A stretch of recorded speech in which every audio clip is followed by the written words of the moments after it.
예수님이 십자가에 달려 돌아가신 후에 장사를 지내는 것이 아리마대 부자 요셉이라고 하는 사람입니다. 아리마대 요셉이라고 하면 아리마대 지방 출신의 요셉이다, 그런 의미입니다. 그리고 그의 직업이 뭐냐? 존경받는 공회원이었다 그랬습니다. 공회라고 하는 것은 유대인의 의회인 산헤드린 공회를 말합니다.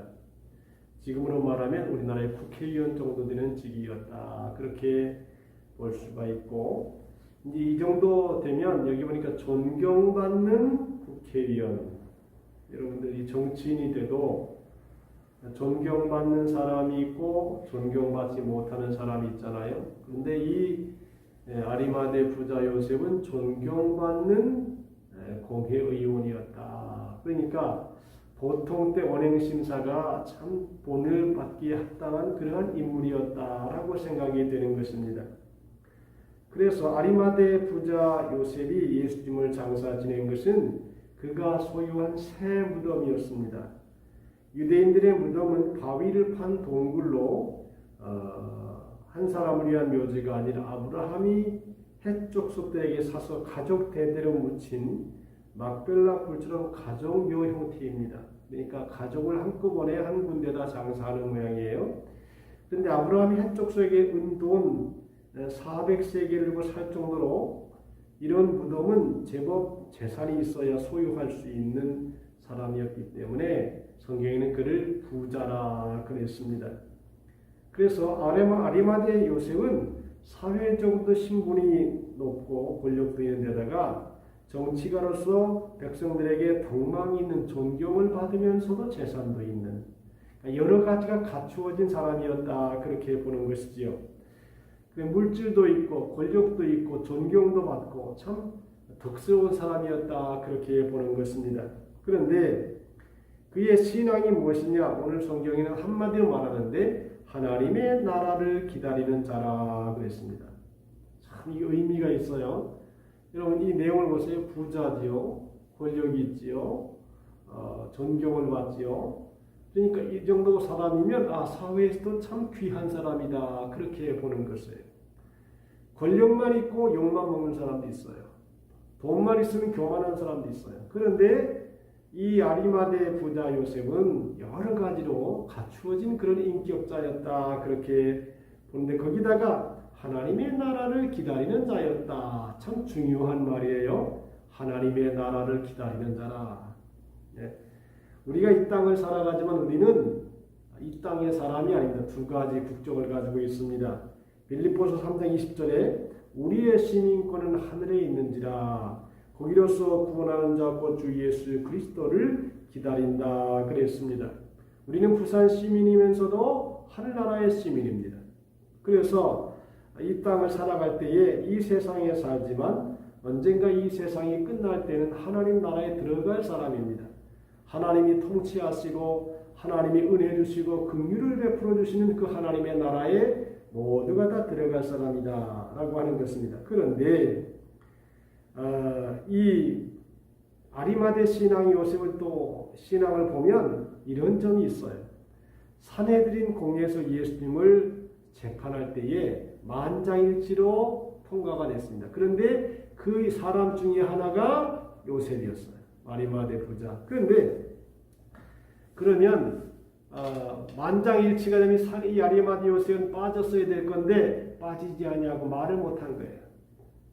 말을 못해. 왜 말을 못했느냐? 이 사람이 권력도 있고 힘도 있고 여러 가지 갖추어진 사람인데 너무 신앙을 드러내면 이게 자기가 누릴 어떤 영광 이런 것들을 포기해야 할 수 있기 때문에 양다리 작전을 거친 거예요. 예수님의 그 요한복음 19장 38절에 보니까 아리마대 사람 요셉은 예수의 제자이나 유대인이 두려워 그것을 숨기더니 그랬어요. 그러니까 예수를 마음으로 믿는데 사람 앞에 다 드러내지 못한 거예요. 왜냐하면 자기가 가지는 권력이라든가 힘이라든가 이것들을 빼앗길 수 있기 때문에 이것 때문에 두려워하여 숨겼다. 그래서 바꿔 말하면 이쪽에 가면 이쪽이 맞다 그러고 저쪽에 가면 저쪽이 맞다 그러고 양다리 작전을 거친 거예요. 신앙생활 하면 그런 사람도 있어요. 가만히 정치인들은 보니까 이쪽 가면 이쪽 좋다, 저쪽 가면 저쪽 좋다. 불교에 가면 불당에 갔잖아. 교회 가면 교회에서 예배드리고 이게 왔다 갔다 하는 그런 스타일의 사람이 누구냐? 아리마대 부자 요셉이었다라고 하는 것입니다. 그래서 자기가 좀 불이익을 받을 것 같으면 여기서는 그렇다고 왔다고 또 저기서 들어왔다고 이렇게 그런 신앙의 스타일의 사람이 아닌가 그렇게 생각이 되는 것입니다. 그래서 여기 보니까 그것을 두려워하여 그것을 숨기더니 그랬어요. 그러니까 자기를 막 드러내는 게 아니라 예수의 사람이다 이렇게 드러내지 않았어요. 사도들은 예수님이 부활하신 것을 갖다 막 거침없이 얘기하고 막 드러내고 회개하라고 막 이렇게 했지만 이 아리마대 부자 요셉은 이쪽에 가면 이쪽에 없고 저쪽에 그러니까 마음이 예수님께는 있지만 이게 확 드러내지 아니하고 왔다리 갔다 이렇게 왔다 갔다 하는 줄타기 신앙이다 그렇게 볼 수 있지요. 그런데 이제 이 예수님이 십자가에 돌아가신 다음에 그 아리마대 부자 요셉의 행동이 참 우리가 생각할 만한 행동이라고 하는 것입니다. 십자가에 못 박히기 전까지는 장례하기 전까지는 왔다 갔다 해요. 확실하지가 않아요. 근데 마음은 있어요. 그런데 예수님이 십자가에 돌아가시는 그 장면을 다 본 거예요. 양손과 양발에 대못을 박히고 머리에 가시관을 쓰시고 그리고 가다가 막 쓰러지고 피 흘리고 예수님이 하신 7 가상칠언 내가 목마르다 다 이루었다 보라 내 어머니가 이런 여러 가지 예수님의 십자가의 언어를 보고 행동을 보시면서 백부장도 말하기를 그는 하나님의 아들이었도다 이렇게 신앙생활을 이 예수님의 십자가의 권한을 다 본 다음에 이제 마지막에 장례를 하기 직전에 시체가 이제 예수님의 시신이 있는데 여기 보니까 당돌이 그런 말이 나와요. 당돌이. 그리고 당돌이라는 말은 용기 있게 무언가를 한다 그런 말이 갑니다. 당돌이라고 하는 무례할 정도로 당당하게 요구하는 것입니다. 지금까지 머리 쓰면서 손에 안 보려고 하던 양다리의 신앙이 예수님이 십자가에 못 박힌 다음에 시체를 장사하게 놔두는 것입니다. 장사하게 무덤을 내어놓는 것입니다. 이거 굉장한 것이죠. 결정적으로 마지막에 다 그 시신 내주시오.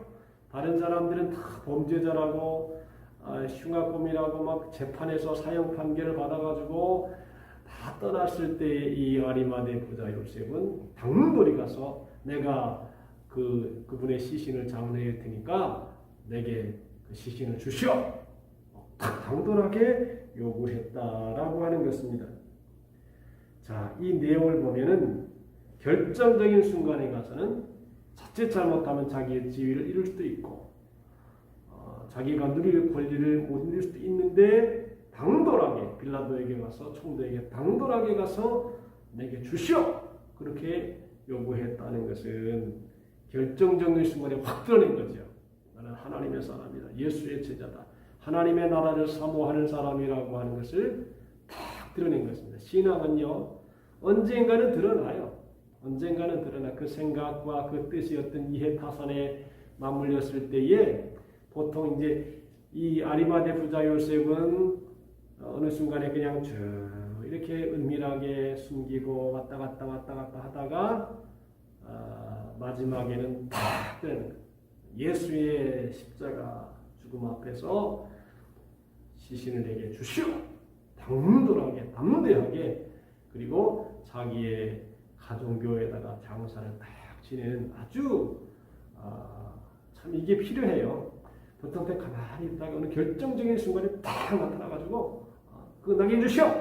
여러분 이것이 얼마나 소중한 신앙이에요. 그러니까 확실하게 드러내는 거예요. 나 예수의 사람이고 예수의 구원을 믿는 사람이고 그 시신을 내게 주시오. 이렇게 해서 하나님의 공의를 확 드러내고 신앙을 확 드러내고 그래서 하나님의 뜻을 이루어 나아가는 아주 이 아리마대 부자 요셉의 신앙을 살펴보면 참 귀한 신앙이다. 이럴 수가 있죠. 사람이기 때문에. 왜냐하면 사회적인 지위가 여러 가지 어떤 권리도 있기 때문에 안 드러내다가 마지막에는 확 드러내는. 역시 우리의 신앙은 어쩔 수 없어요. 성경에도 그러죠. 너희가 사람 앞에서 나를 부인하면 나도 너희를 하나님 앞에서 부인할 것이고 너희가 나를 시인하면 나도 너희를 하나님 앞에서 시인할 것이라 그랬지요. 그래서 우리가 역시 신앙은 드러나야 돼요. 어쩔 수 없이 드러나야 돼요. 어느 순간에까지는 감춰둘 수 있다 하더라도 사실 예수님의 십자가에 이렇게 못 박은 시체를 갖다가 시신을 받아가지고 무덤에 장사한다는 것은 굉장한 거거든요. 여러분 보세요. 우리의 삶이 여러 가지 삶의 순간순간 중요한 순간이 있어요. 예를 들어서 결혼식 때 중요하죠. 결혼식 때, 그 다음에 장례식 때 중요합니다. 어떤 인간의 삶의 순간순간 결단할 때가 있어요. 결혼식도 중요하고 장례식도 중요하고 그리고 뭐 입학식이라든가 어떤 그런 순간순간 이게 중요한 거예요. 왜냐하면 그런 예식을 통해서 나는 하나님의 사람이다라고 하는 것을 분명하게 드러내는 것입니다. 왜냐하면 그런 순간에 하나님을 드러내지 아니하면 인정을 안 해 사람들이. 아유 저거 뭐 예수 믿는다는데 배울 거 없구만 이렇게 생각하지. 근데 여기 보세요. 장례식이 얼마나 중요합니까? 사람이 모이는 것이고 의식이 관혼상대라는 거죠. 이게 참 중요한 것이에요. 어떤 결정적인 순간에 예수를 확 드러내는 것입니다. 이게 우리도 굉장히 소중하게 교훈을 받아야 될 일이다. 그렇게 보는 것입니다. 왜냐하면 안 드러내면 그거 하나님의 사람 아니야. 이렇게 인정이 되어버리기 때문에 굉장히 소중한 아리마대 사람 부자 요셉의 행위 그리고 신앙의 자세 이런 것을 우리가 볼 수 있어서 우리 모두도 믿음 생활을 할 때에 드러낼 땐 드러내야 돼요. 숨길 땐 숨겨야 되지만 신앙도 자녀들하고 대화를 하다가 어느 결정적인 순간에 안 된다. 이것들을 해야 된다라고 탁 드러낼 수 있어야 돼. 신앙에서 꺾여버리게 되면 부모가 꺾여버리게 되면 그 다음엔 별걸 가요. 그것도 꺾이는데 뭐 다 꺾여버리죠. 우리가 믿음 생활을 하면서 그러한 삶의 자세를 분명하게 드러내는 것이 필요하다라고 하는 것입니다. 기도하십시다. 오 하나님 아버지 감사합니다. 아리마대 부자 요셉은 주님이 십자가에 죽임을 당하신 후에 자신의 신앙을 혹 드러내서 예수님의 시신을 달라 당돌하게 요구해서 여태까지는 미적미적하고 양다리를 걸치고 왔다 갔다 했지만 마지막에 주님이 십자가에 돌아가실 때는 확실하게 드러내어서 주님의 영광을 드러낸 것을 보게 됩니다. 오늘도 우리로 하여금 삶의 순간순간 주님을 드러내고 주님의 의를 나타내며 주님의 이름을 높여드리는 이 모두가 되게 하여 주시옵소서. 성령께서 오늘도 함께해 주시고 기도하는 우리 모든 성도들의 간구를 들으시고 좋은 것으로 채워 주시옵소서. 예수님의 이름으로 기도하옵나이다. 아멘.